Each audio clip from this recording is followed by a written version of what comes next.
Hello and welcome to Agents of Nonprofit. My name is Alexander Lapa, and I'm here to speak with everyday superheroes helping nonprofits using technology.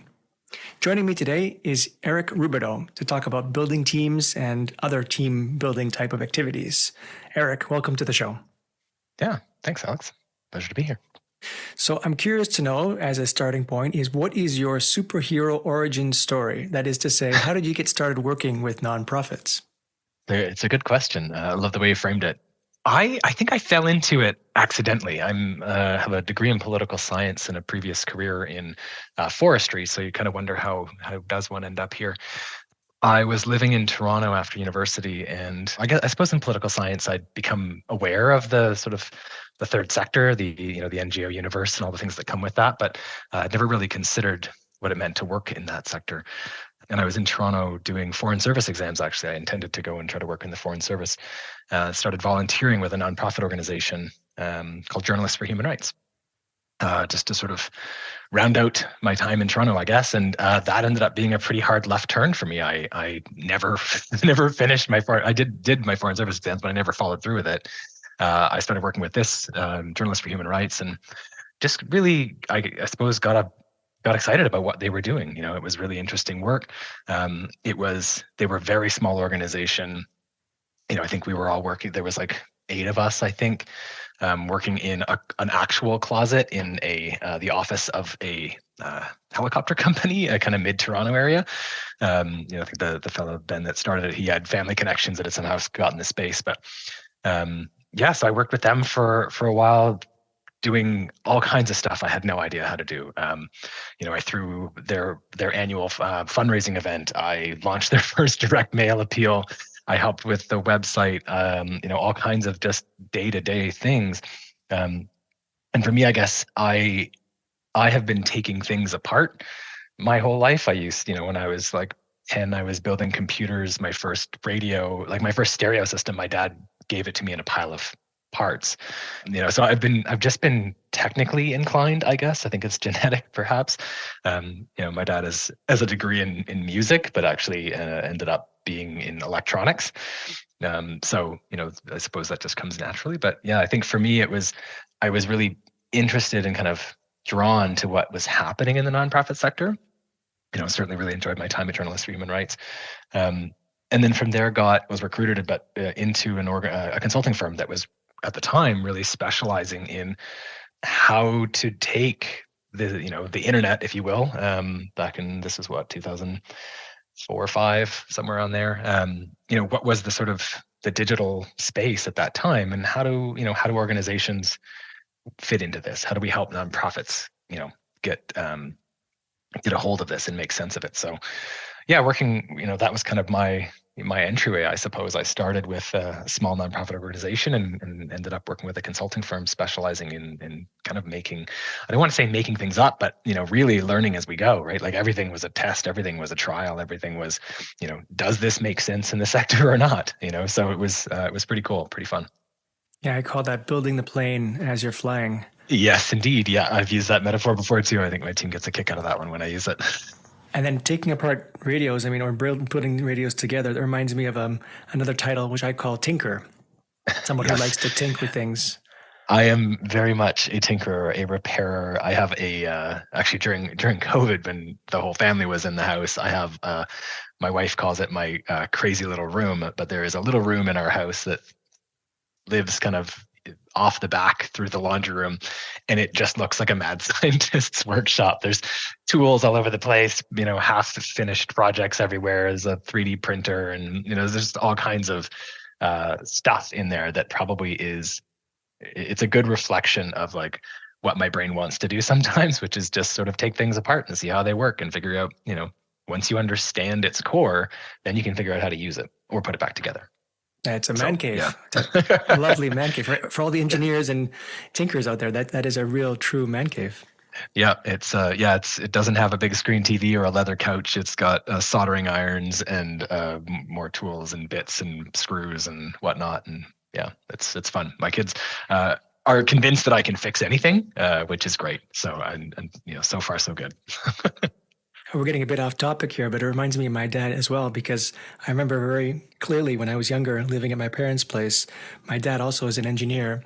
And we had like a toaster that was like 20 or 30 years old, and he just kept on repairing it and repairing it.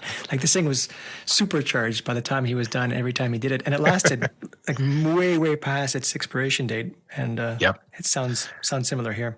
Yeah, I have a number of things like that in my life.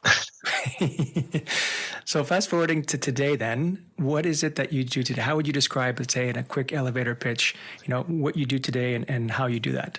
Yeah, I mean, it's interesting because I think, 13, 14 years ago when I started this company, I started it because I liked doing all the things. I loved fundraising and marketing. I was clearly fascinated with technology, and I really love nonprofits. So that's where I kind of started. When I left the consulting firm I was at, I went out on my own and just started working with a couple of organizations. And over the last, I guess, almost 14 years now of growing a company, I still get to do that, but now, now I have a team. I am I'm the CEO of a 20-person team, that has, my responsibilities are pretty different than they used to be, and my day to day is pretty different. But I think the way that my brain works, the way the way that I like to approach problems, I really do like being challenged, and I think that that's the reason that I've enjoyed kind of growing the company up to where it is now and working into, the joke is that I've had every role in the company. At some point I was doing design or web development or, client account management or, deep in digital fundraising data or running marketing campaigns. So at some point I've been a little bit of all of what we do. And my role now is to help guide a team of experts to be way better than I ever could be. And it's pretty cool. It's actually really, obviously it's got its challenges, but I really do like the challenges that I'm being put to now. And I think there's something really magical, maybe is the right word, about starting. I refer to it as like spinning plates, right? You start spinning a plate and, you've got a few plates spinning, and then you bring someone in and they just spin the plate so much better than you could because it becomes their focus, right? When you're kind of like I am, I guess, which is easily spread over a lot of places and really fascinated with a lot of different areas, I'm probably never going to become a super, like an absolute deep expert in any one area. I'm going to be really, well familiar in a lot of different areas, which is, I think, a strength in its own. But there's something really beautiful about hiring a team and bringing in people who just take it to the absolute next level. And my role now is to empower them, is to connect them to the clients, is to, connect them with other team members, is to give them an environment in which they feel safe and secure in their, like, I suppose in their employment, but also like in their workspace, right? Like safety is where you don't get creativity if we don't feel safe. And so my role really now is to try to create safety and, a place where people feel that they can really be creative and push the boundaries and push the edges and do what they think is right. There's something to be said about someone who can do a lot, that has not only a curiosity, but also a capability of doing many different things. And to your point, maybe you don't go too deep in them, but at least you have that knowledge. And I'm curious to know, do you think that gives you an advantage to them to be able to hire people that you can recognize that are better than you? Absolutely. Yeah. I mean, I think that's the thing, is that I think it's what's been so great in going through the process is, sometimes there are certain things that you can train and you can teach people and you can guide them towards. And there are certain things that I think are just really hard, are kind of more like, what type of person are you and what are the things that you want to be interested in and how does your brain work and all the things that go with that. And so for me, finding, when we go through the hiring process and finding someone that, like, yes, they're technically capable, but you can also just sort of see that spark of potential, like, I don't know how else to put it, but like, when you come across someone and this has happened, I think, in a number of cases when we've gone through the hiring process, when we've brought someone into the team and you go, this candidate might have been technically more proficient, but this one is going to go way further. They're way more passionate about it. They, and they have a ingrained sense of learning. I think that's one of those things that I've come to realize as we've grown team is like people who want to continue to learn, people who are, love being challenged, and are passionate about a specific area, whether it's data or fundraising or systems or or web development or design, being able to hire people that are and bring them into a team and then bring that team together, where people are really committed to the idea of continual learning. I love that. And because I think for me, that's the thing that has probably made, that and a bit of luck has probably made me successful in growing this team and bringing everything together. But it is, the willingness to say, yeah, we will figure that out. Like that's a thing that we need to learn how to do, because it's going to benefit us, but also it's going to benefit our sector. You only have to look at what we're, the research and the work that we're doing in artificial intelligence and generative AI right now to know that, yeah, is it the stuff that people need right now in their day? No. Is it the stuff they're going to need pretty dang soon? Yes, absolutely. So that for us is, we need to stay on the edge. And that means we have to have a culture of learning, seeing that in people and being able to kind of set them free is really, it's beautiful. I love it.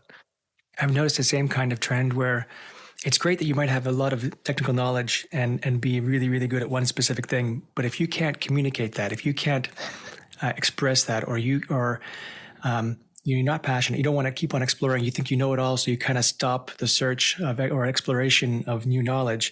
Mm-hmm. I think the latter is easier to teach, or the former rather, the technical skills is easy to teach on the job versus that passion, that explorer mentality, which is harder to teach and maybe more valuable. And that's, I can make that same kind of sense from you now. Mm-hmm. Would you agree? Yeah, absolutely. I love the word. I don't think I've ever heard it put that way. Explorer mentality. That's a beautiful way of putting it, because I think that's what separates, I think, organizations that push forward and organizations that just do. And I think there's nothing wrong with being an organization that does. But I think, the thing that I love, and then I'm probably going to borrow this expression, this explorer mentality, going forward, because I think it really just kind of clicked for me, is like the growth. The opportunity is not in how we used to do. It's how we could be better. It's how we could do something different. It's how we can combine. It's maybe one of the things I love about being spread across so many different areas and kind of having that interest in a number of spaces is, I really like connecting dots. I love when, something that we're doing in one part of our team is working on, I see the connection to another part of what our team is working on, and like I get to kind of bring that together and say, oh, let's talk about how your skills and your skills could actually combine to solve this problem together. And I think we've learned so much in terms of core areas of knowledge, and the really interesting stuff is where these cores cross over, right? Like I think that's kind of the next big thing, is like, well, how do we actually start to merge these core areas together and make us all better by learning what's on the edges where these things overlap. I got the impression many years ago that one of the key skills of a good manager, director, someone, an executive, was being able to recognize the skill set of a particular individual and then positioning that person in the right project or area of expertise, and then matching it with potentially other people. To your point, 1 + 1 = 3, where they have a bit of overlap, but between the two of them, they can cover much more distance together. And I would ask, so aside from being able to know and recognize a bit of skills in each person and maybe this overlap, are there any other, for people, for example, listening, trying to build the best team possible, are there any kind of other tips or things to look out for that you could recommend to say, if you find this kind of person, or if you're trying to fulfill this kind of role, here's what you should consider? Yeah, it's a good one. I think a lot about team and team building and what, where have we made mistakes and where have we gotten things right. The thing that I would probably say is most important to team building is, beyond just all the technical of what people can do and the idea of combining people into a team, there has to be this initial value of collaboration and like honest communication. And that's easier said than done. It's when you're a small team and everyone kind of sits back to back, it's easier to have the relationships. It's easier to be connected. It's easier to just know inherently how your team is doing and where you could, you can see it. You can say, okay, I can help these two work better together by, taking them out for lunch, or, helping them see these things about each other. That's really part of their, their ability to connect. And so providing that space where people feel safe, providing that safe place where people feel like they're, the rules of being part of this team are defined, and that's, like clear respect, open communication, all the things that come with that. And so, I think for me, that's been the thing that I've probably leaned into over the last number of years, is trying to create a space where people feel respected, and that they understand that, respect is both earned and given. And that, that's one of those things that I think is really important to start in that. Apologies, my 6-year-old is home with me today, and he's decided that right now is a good time to turn on the drum set. So I'm just going to click the door closed. No worry, I can't hear it actually at all. Okay, perfect. So yeah, the team building mentality. So collaboration, honesty, honest communication, rules, respect. I find there's a difference between honesty and transparency. For me, honesty is obviously being honest, but transparent is an aspect of just really communicating, yes, honestly, but also sharing things. Like some people might say that holding back information is a type of being dishonest. I would agree, but I would call it more about being not transparent. Yeah, and I think that transparency element is a crucial part of being part of a good team. Yeah, I would definitely agree with that. I mean, I think when people feel like there's information that is being shared that they are not privy to, it instantly creates, I think it puts people in a position of, you never want people on their back foot. You never want a team member to feel like there's something that they feel they're being left out of. And so we have actually tried very, very hard. And I will say that I think the transparency is a really key way to think about it. Is we have very high levels of transparency both internally and with our clients. So when we do projects, we actually run everything through public boards, not public to the public, but public to the team. So, even the executive director of that organization can pop into the project and see everything, all the communication, all the pieces that are going, where we are, the project timeline, all the conversations. And so I think by having public, or not public, but like visible conversation, having everything very transparent, it gives people the confidence that they don't feel like there's any information that is, that they're not privy to, and that makes them feel less safe. Because I think no one wants to feel like they're being left out. No one wants to feel like they are, outside of key information, that there's decisions that are being made outside of the decisions that are being publicly talked about. So yeah, I would say that, that piece around transparency is really, really critical. And I think we've tried really hard to be transparent, both in our clients and with our projects and all that, but also internally, to be really transparent. Yeah, there's a whole line. I mean, up until now, we've been talking about mostly, or at least I've been interpreting the communication, the team building between the team. But you're right, there's a whole different aspect between the team and the client, which we'll get to maybe just a bit later on. I'm also curious to know about the aspect of transparency and knowledge, in the sense that there are some people who don't necessarily want to share all of their knowledge with people because then they might seem less important, or maybe it's an ego thing, or it's like, I'm a specialist, I want to stay a specialist and be perceived at least as valuable. And if I share everything that I can share, then my value goes down. Do you find any truth to that in the context of team building? Or do you really try to foster the idea of, when you learn something, share it with the team, because others can learn from it, and then they can maybe give you feedback and even get you better or further based on their feedback? Yeah, and actually, I think it goes back to something we were talking about earlier. One of the traits that I think we've accidentally, maybe, but now maybe a bit more intentionally hire for, is giving. Is this idea of people who are generous with their information, generous with their time, and we have a really lovely culture that has come from that, of sharing. And I think so. That to me, actually, just to say, like, I think maybe it was not intentional, or just sort of off of a feel or a vibe to start with. But I think it's something that we've noticed over time, that, like, creating a team of people who are comfortable and realize the value of giving has become really, really important. And that's a big piece of our team and how we operate. It means that information doesn't bottleneck, because information is currency, really. In our current work environment, information and knowledge is currency. It's your unique value.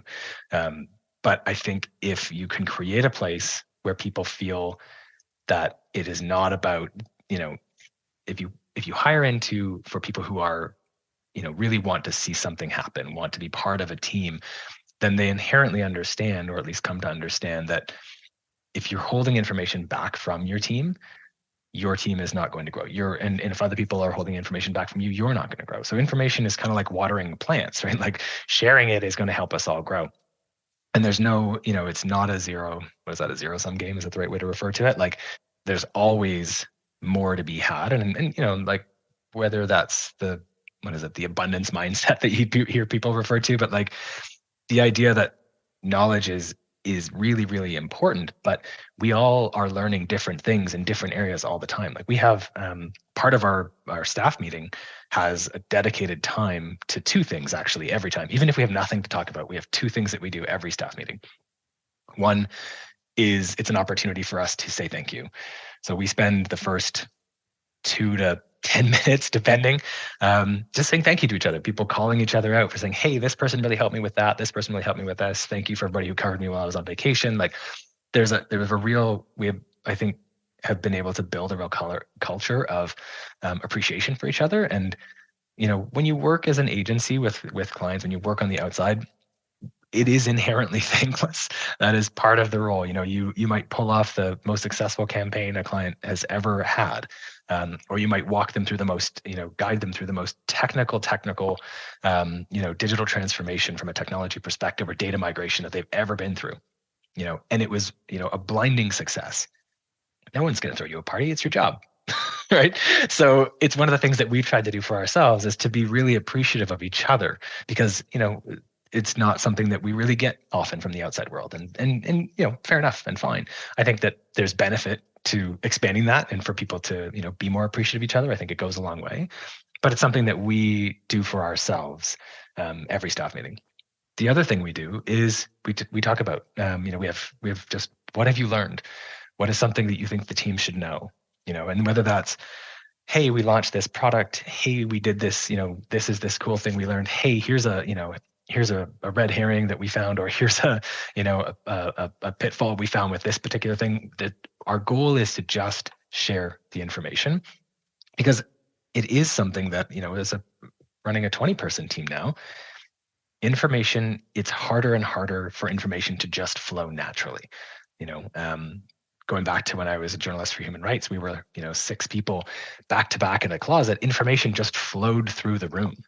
And certainly, in the early days of Yeeboo Digital, when there were 3 or 4 of us, again, working in a small office, information naturally flowed.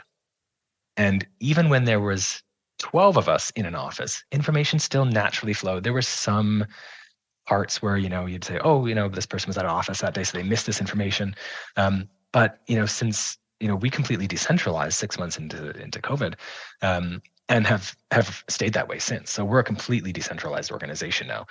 So information sharing and knowledge transfer and moving information through and making sure that everyone has visibility on it, that's incredibly, if not the most crucial thing that we have to do.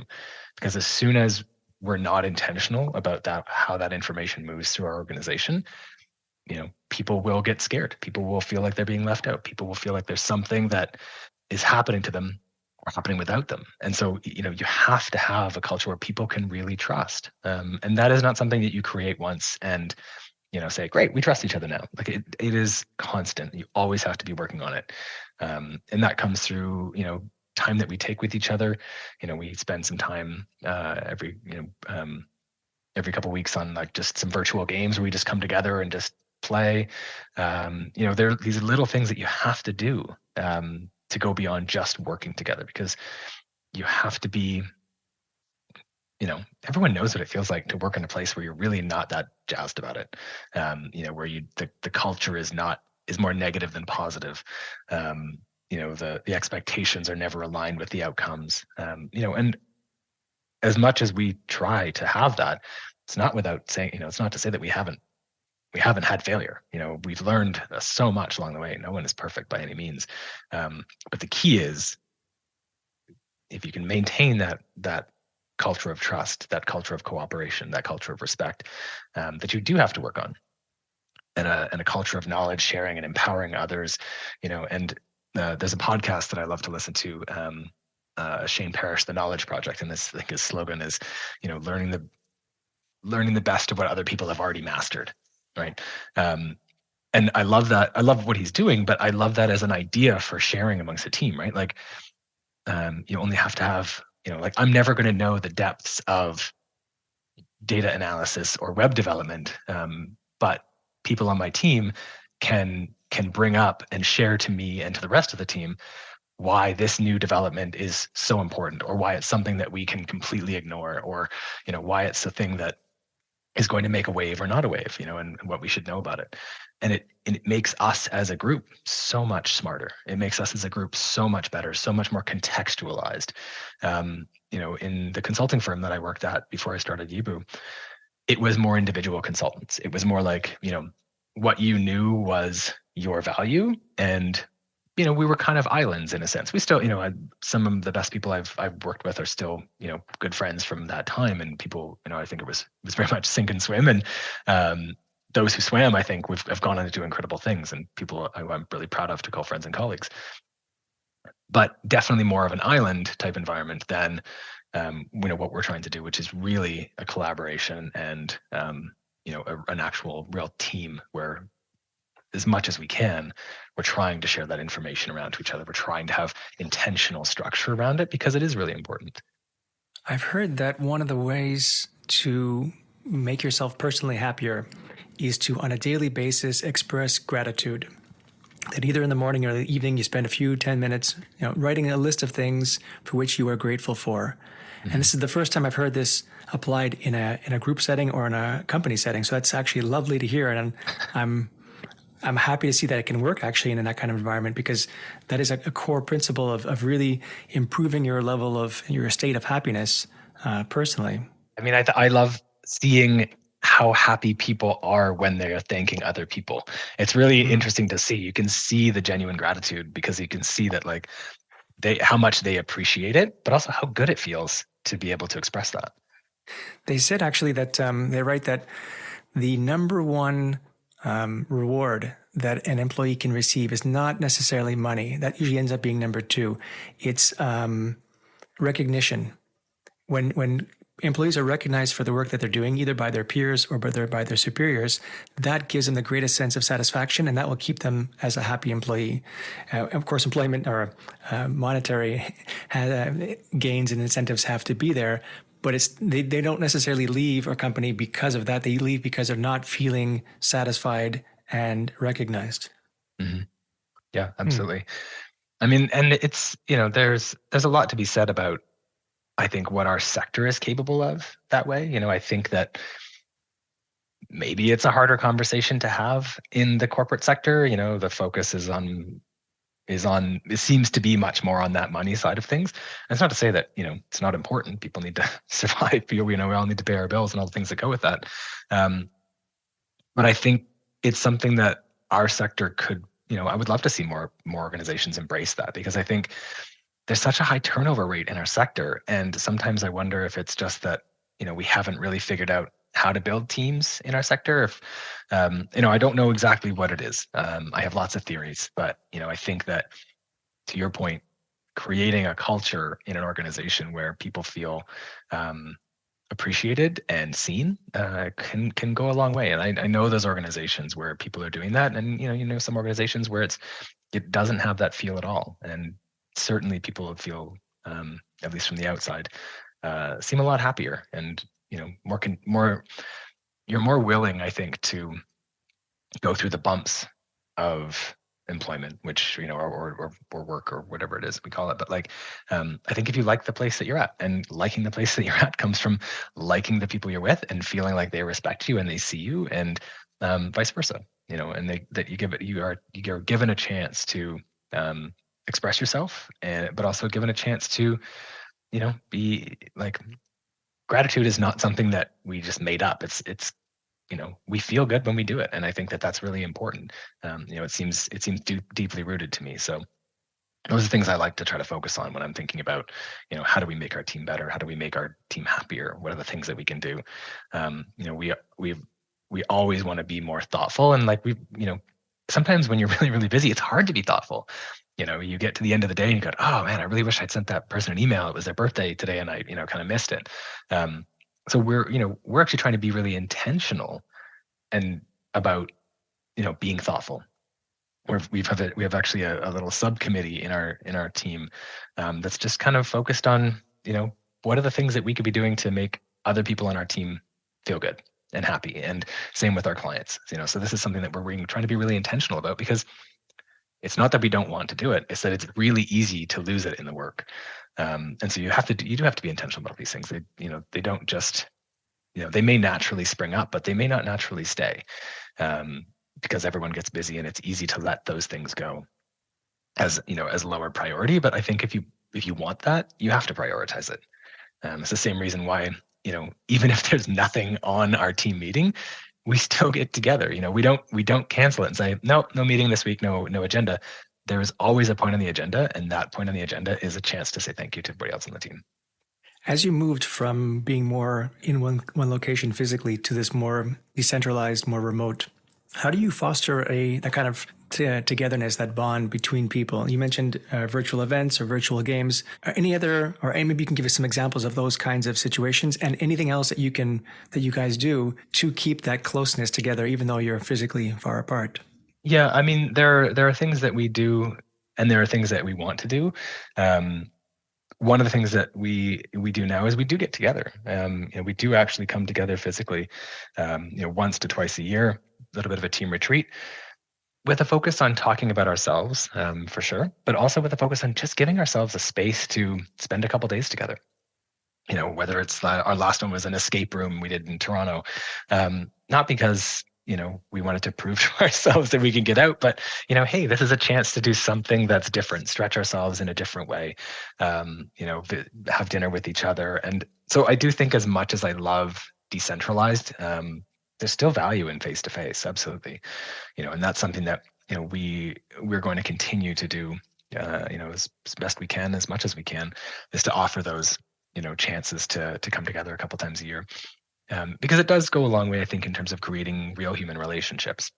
Other things that we do on Mondays, I run a thing called CNC, Caffeine and Collaboration, which is, it morphs. It's a little bit different every week. Sometimes it's, we talk about things that are happening in our industry, but it's a chance for us to foster conversations about topics that, maybe we don't get a chance to cover in the day-to-day work. So that's one thing that we do. I mean, it's a chance to align around our values, align around decisions that we're making.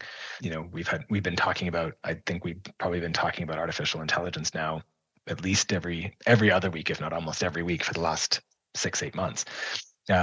Because it's a lot of things shifting in there, in that space. And I think it's important that we stay up to date on that. But it's really interesting because we all come at it from different angles. We'll have different points of view, and I think that type of conversation, this sort of free flow conversation, is really important. One of the things I've learned about that, over the last number of years, is big group conversations are great, but actually smaller group conversations are better. So, sometimes with CNC, we'll have a bit of a topic to come together and talk around, and then we'll just break into breakout rooms, just to, make the conversations a little bit more personal. So putting people in, 2, 3, 4 person groups and just chatting about the subject. And sometimes we just, there isn't much to cover on CNC. So, sometimes we cancel it, but sometimes we just come together and we just do breakout rooms, and that's, 45 minutes in the morning. You bring your cup of coffee or your cup of tea or whatever it is for you, and you just sort of shoot the breeze with your, with your colleagues. And I think the benefit of that kind of thing is that, as an organization grows and as we work in the different areas that we work in, it's easy for, some people are going to have natural crossover every day. Certain project teams are going to work closely together in certain things, but that also, on the flip side of that, means that there are going to be some parts of our team that don't cross over very much. So it's about having those crossover points for, the rest of the team. If it's one of our data specialists doesn't really cross over with this developer or something, like it's just about making sure that they end up in a breakout room together once a month or something, just to connect, learn about each other, talk on a topic. Other things we do, some things we have this tradition actually goes back to when we were in the office, but we have a Meme It Fridays, which is something where everyone posts their favorite meme for the week, trying to be safe for work as best we can. And then we vote on them. So there's a grand winner every week. We actually used to have a funny little trophy that we handed out when we were physically in the office, but these days we just the person is recognized and they get to make an acceptance speech. But that's those, it's the little things, because it's really easy to fill up your 9 to 5 with meetings and calls and working sessions. And so I think in terms of, creating team culture, those are the things you have to do, intentionally outside of that. We have to think about, having things where it's like, well, where do we get together and talk about changes in our sector? Where do we get together and talk about, things that are in the news, things, crises that are happening, breakthroughs in technology? Like, where do we just get a chance to come together and talk about and share that kind of information? But then also having, on the flip side, something like the Meme It that we do on Fridays, and the virtual games that we run every couple of weeks, as a place that, and it's not mandatory. That's the other thing. You are not required. I forget what it is. Like mandatory fun is not fun, right? Like, it has to be something you want to participate in. So, when it comes to things like Meme It's, we've got some people that are on it every week, and some people, every other week, maybe it's every couple of weeks. Whenever they find a real piece of gold that they love, they bring it, and so it ebbs and flows. Some weeks we've got, everybody's posted something. Other weeks it's just it's a smaller group, 4 or 5 of us. But there's consistency in it, and also, something that I think is really, really valuable and has progressed over time is that, I'm not the one setting these up. Meme It is run by a couple of people on our team. The virtual games is run by a couple other people on our team. I lead the CNC primarily, but our team meeting is run by a different person every week. Every week, someone else runs the team meeting. We use a Slack bot to run basically a random generator to pick one person from the team, and that person leads the charge the following week. So, it's the little things like that, I think, that help create shared experience, which is really important to team structure and to team culture. I'm loving what I'm hearing. I mean, it really sounds collaborative and supportive, amazing team building. And now my brain, as you were talking, was thinking to the person that's listening, the leader says, oh my goodness, what about all that billable time that is being sucked away? How do you balance that culture element with the fact that, of course, as an organization, you need to make money and bill the client? Like, how do you balance the two? How do you carve out space so that you're not only team building or emphasizing team building at the expense of not charging the client for your time and actually delivering projects? Yeah, it's a great question. I mean, I think, and it's I don't know if it's something that we've really had to go too deep on. I mean, I guess for me, like, the cost of losing a team member, the cost of acquiring a team member, like, these are big costs. I think this might be bigger than just our sector, but we have a tendency to just think that, okay, we've hired for a person, therefore that person now is at 100%. I've always believed that it takes a person a year in a role to just have enough context to be able to say, okay, I'm beyond knowing what I'm doing. Now I know why I'm doing it. So team culture for me is really, really important. Those, like, to say it's, I definitely understand the question, like, that it's, we're trading potentially billable time we could be spending on, on calls with clients.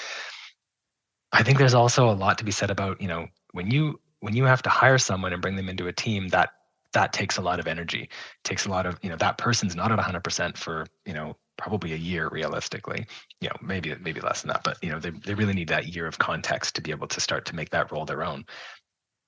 On the inverse of that, when you lose someone, you're losing, yes, job function, but you're losing institutional knowledge, you're losing perspective, you're losing, all the ways that this person made that role unique.